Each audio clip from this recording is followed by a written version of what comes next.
بسم الله الرحمن الرحيم عبس وتولى أن جاءه الأعمى وما يدريك لعله يزكى أو يذكر فتنفعه الذكرى أما من استغنى فأنت له تصدى وما عليك ألا يزكى وأما من جاءك يسعى وهو يخشى فأنت عنه تلهى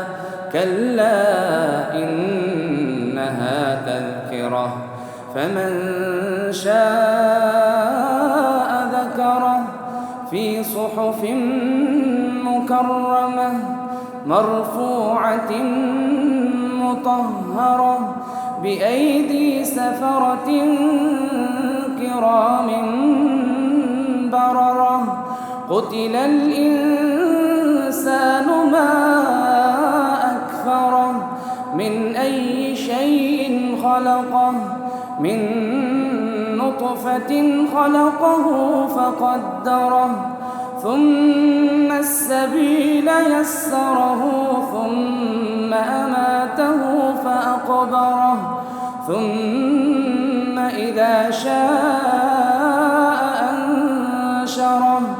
كلا لما يقض ما أمره فلينظر الإنسان إلى طعامه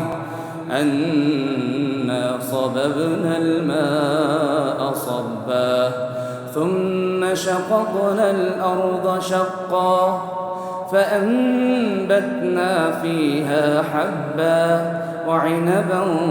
وقضبا وزيتونا ونخلا وحدائق غلبا وفاكهة